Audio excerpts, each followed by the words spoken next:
Por que Deus permitiu que os escravos sofressem tanto? Melhorando essa pergunta, se Deus é bom e justo, por que Ele permitiu que os escravos e tantas atrocidades acontecessem na história da humanidade? Essa pergunta é muito boa, só que ela diz muito mais sobre nós humanos e a nossa natureza pecaminosa e quanto nós carecemos da misericórdia e bondade de Deus. Essa pergunta diz muito mais sobre nós que sobre Deus. A escravidão não nasceu do coração de Deus, mas do pecado humano. A Bíblia, por exemplo, diz que nós fomos criados à imagem e semelhança de Deus. Nenhum ser humano foi criado para ser tratado como objeto. Gênesis 1:27, por exemplo. Outra coisa, permitir não é aprovar. Deus permite a liberdade humana, mas de maneira nenhuma ele vai apoiar a opressão. Sempre quando a escravidão aparece na Bíblia, Deus se posiciona a favor do oprimido e não do opressor. Terceiro ponto, Deus age na história humana de forma progressiva. O cristianismo introduziu e tem princípios que tornam a escravidão praticamente impossível. Amor ao próximo, igualdade humana, dignidade humana, mesmo no sofrimento, Deus nunca está ausente. Deus não permitiu a escravidão, Ele permitiu a liberdade humana. Isso foi consequência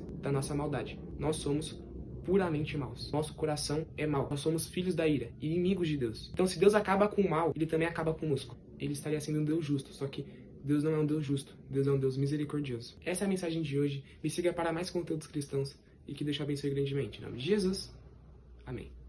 Por que Deus permitiu que os escravos sofressem tanto? Melhorando essa pergunta, se Deus é bom e justo, por que Ele permitiu que os escravos e tantas atrocidades acontecessem na história da humanidade? Essa pergunta é muito boa, só que ela diz muito mais sobre nós humanos e a nossa natureza pecaminosa e quanto nós carecemos da misericórdia e bondade de Deus. Essa pergunta diz muito mais sobre nós que sobre Deus. A escravidão não nasceu do coração de Deus, mas do pecado humano. A Bíblia, por exemplo, diz que nós fomos criados à imagem e semelhança de Deus. Nenhum ser humano foi criado para ser tratado como objeto. Gênesis 1:27, por exemplo. Outra coisa, permitir não é aprovar. Deus permite a liberdade humana, mas de maneira nenhuma ele vai apoiar a opressão. Sempre quando a escravidão aparece na Bíblia, Deus se posiciona a favor do oprimido e não do opressor. Terceiro ponto, Deus age na história humana de forma progressiva. O cristianismo introduziu e tem princípios que tornam a escravidão praticamente impossível. Amor ao próximo, igualdade humana, dignidade humana, mesmo no sofrimento, Deus nunca está ausente. Deus não permitiu a escravidão, Ele permitiu a liberdade humana. Isso foi consequência